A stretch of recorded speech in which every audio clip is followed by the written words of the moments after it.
Assalamualaikum warahmatullahi wabarakatuh. Selamat pagi para netizen di mana saja Anda berada. Salam opini rakyat. Kita ingin dengar kuliah terakhir dari Rocky Gerung, pengamat politik. Oke, itu permintaan yang jujur, kuliah bukan komen ya, jadi dengerin kuliahnya. Yo kamu Lemhanas ya, tahun berapa? 2024 kemarin sih baru. 2024. Saya bukan alumnus Lemhanas, saya mengajar di Lemhanas. Siap. Satu waktu saya ngajar tentang global security, ada seorang kolonel angkat tangan. Pak Rocky, terangkan pada saya apa pendasaran filosofis dari tindakan kudeta. Anda bayangkan pertanyaan itu.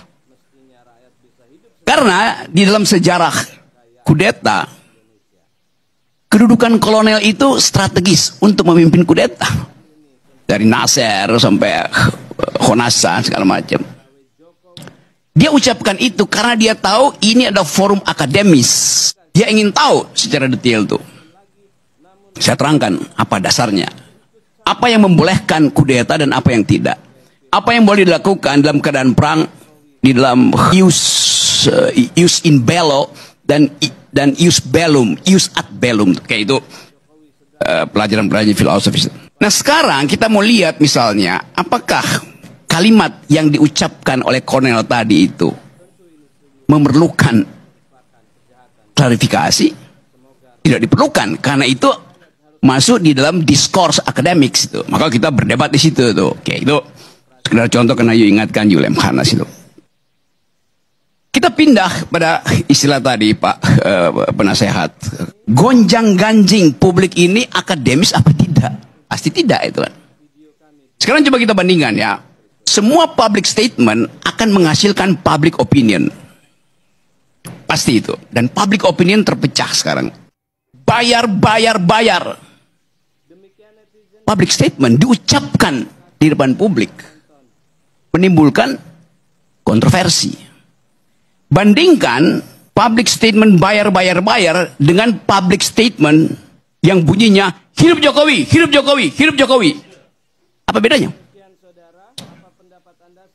Dua-duanya public statement. Status ontologinya adalah public statement. Si penyanyi yang bilang bayar perlu klarifikasi, karena itu public statement mesti diklarifikasi. Arahnya apa? Presiden Prabowo mengucapkan hal yang sama. Siapa yang mau klarifikasi? Buat fairness dalam demokrasi itu. Dua-duanya menimbulkan public opinion. Dua-duanya menimbulkan gonjang-ganjing. Si seniman dengan kecerdikannya membuat diksi itu tuh. Jadi polisi, bayar polisi. Mau jadi polisi, bayar polisi.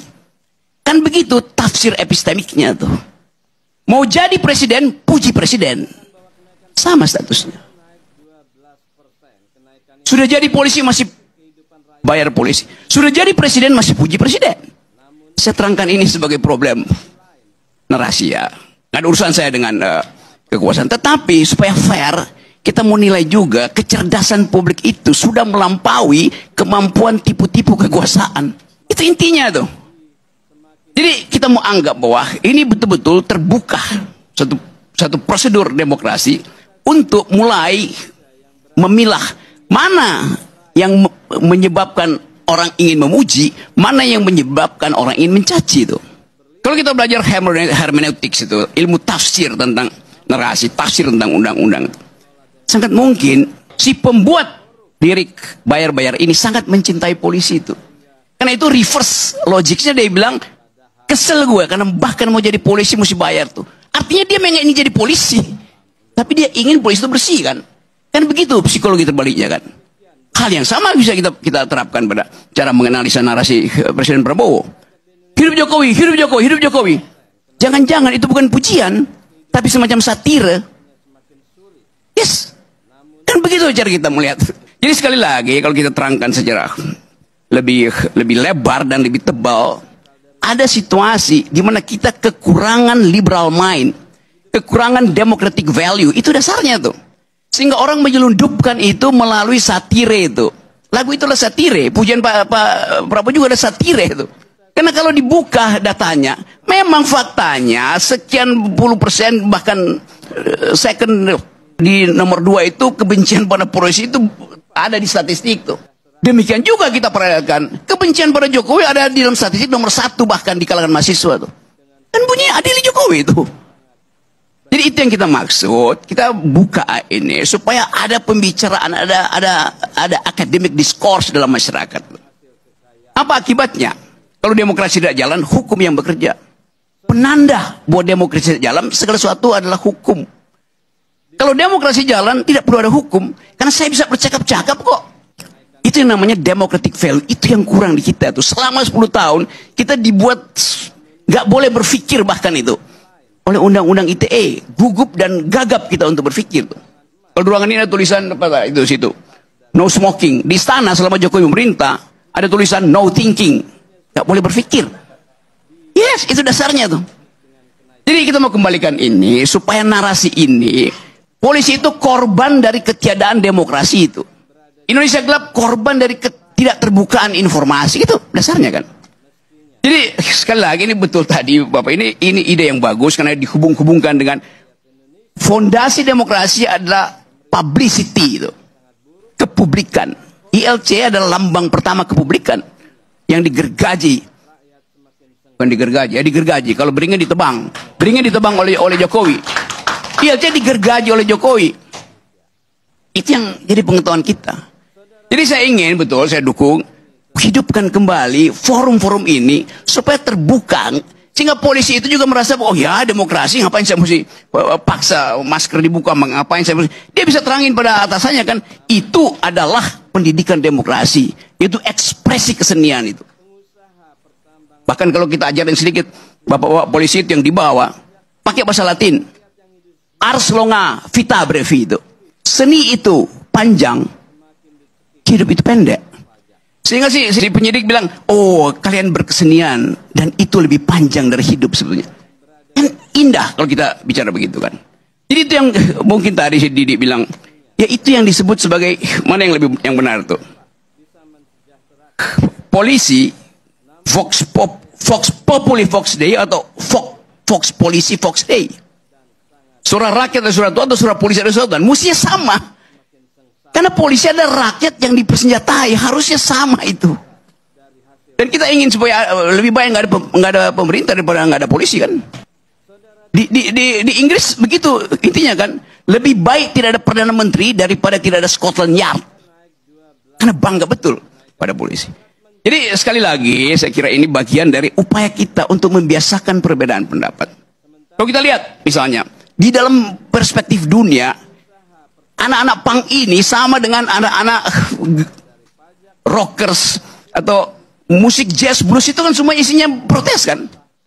Coba lihat misalnya lirik dari Bob Dylan. Lagunya tuh Man Gave Name to All the Animals.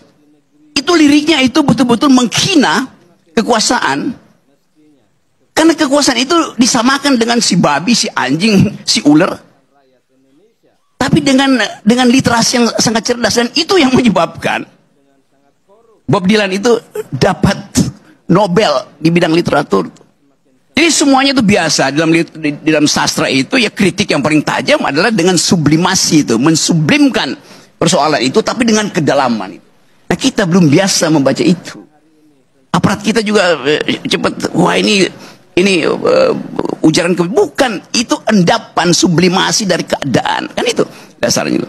Apalagi penyanyi blues itu yang bahkan memaki-maki Tuhan dengan liris itu, siapa, Janis Joplin, sebut aja siapa, Nina Simone itu pernah bikin lagu yang judulnya The Sinner Man, pendosa yang benci pada Tuhan karena Tuhan tidak menolong dia, maka dia pergi pertolongan pada iblis, dianggap iblis lebih berguna dari Tuhan.